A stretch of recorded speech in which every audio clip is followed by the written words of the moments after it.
So here's the homework assignment for 8.4. Notice that I did give you a circle up here that already in radians. I thought that might be helpful for you. Remember the first section was just what quadrant or on what axis does the terminal side of the angle lie. So as an example, I would change this to degrees. If I were to look at number 1, I would change that to degrees.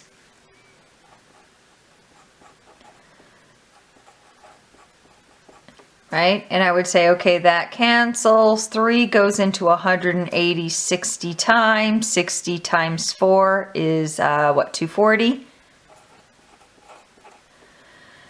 And I would think, okay, well, where does 240 degrees lie? Remember here, this was 180, and you may even want to come up to the worksheet and write down your degrees if you're not sure.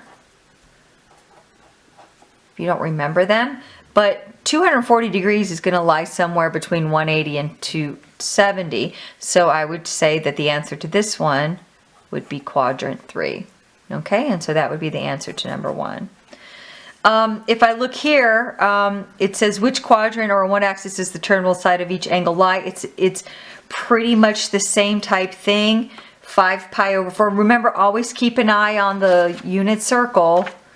Not all of these are going to be on the unit circle, but some of them might, like pi over 3 is on the unit circle. 5 pi over 4 is on the unit circle. It's 225 degrees. So once again, you could use that and go, oh, okay, well that lies in quadrant 3 also, and you see what I'm saying? So not all of these, you're not going to have to do that for all of them, just on a few of them. We did number 20 in the notes. Okay, so go back and watch that. That's how we do that. Remember, make sure you draw your spiral. Okay, make sure you draw your spiral on all of these. Even if it's less than a full rotation, always draw what direction you're going. Okay, and then on the second page, same thing here.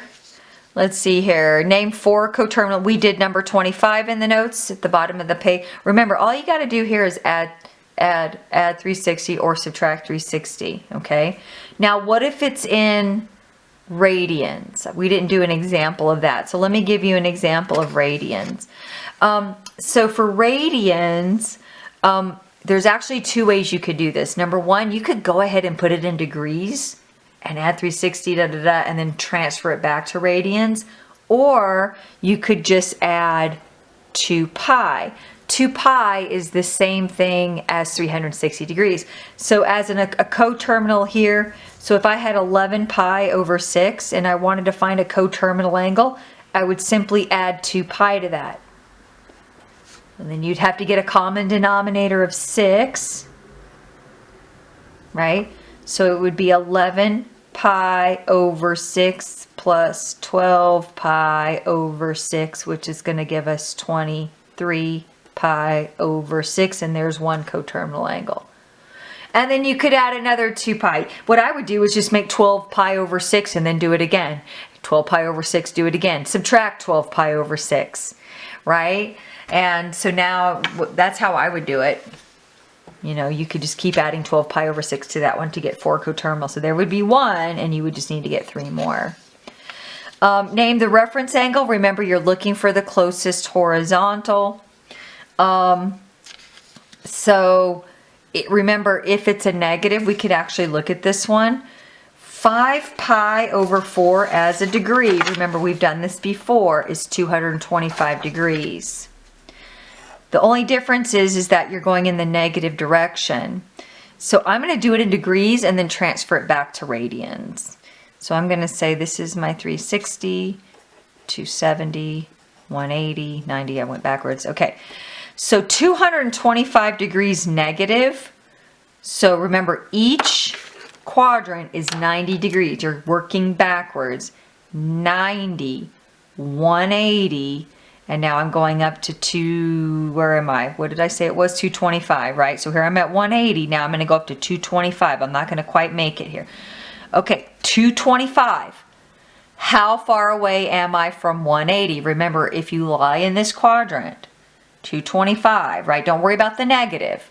225, how far away am I? I'm going to take 225 minus 180, and that's going to give me 45 degrees. I'm 45 degrees away from the horizontal. What is 45 degrees as a radian?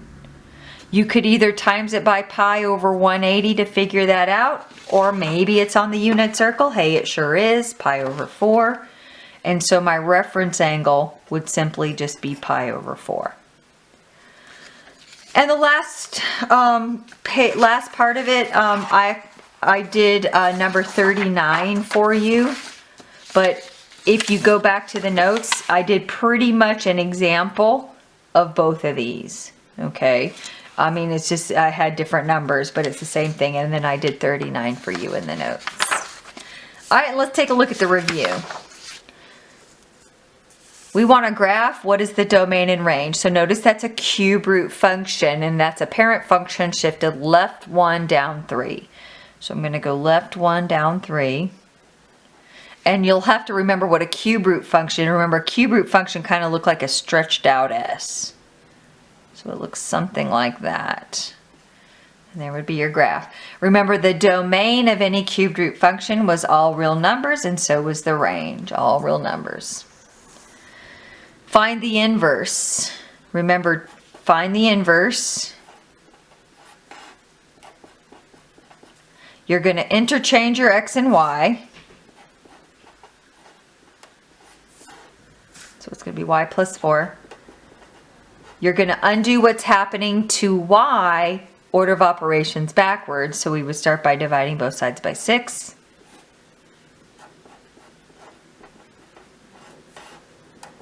We're then going to get rid of the cube root by cubing both sides. So we get x to the third over 6 to the third. You can just make that 216 if you want. Is equal to y plus 4, and then subtract 4. So your final answer would be x to the third over 216 minus 4. And that would be your inverse.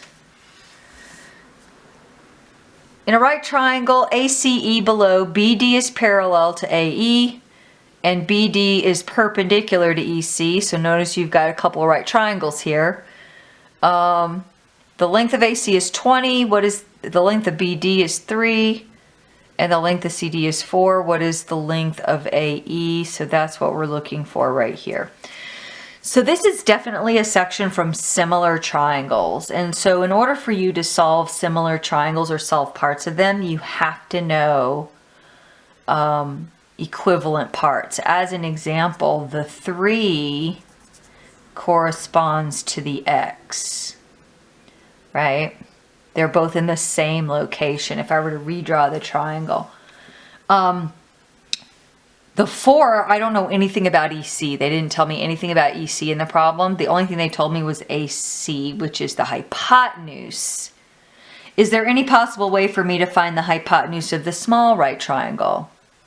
Yes, there is. If you know the two sides, you can find the hypotenuse by using the Pythagorean theorem.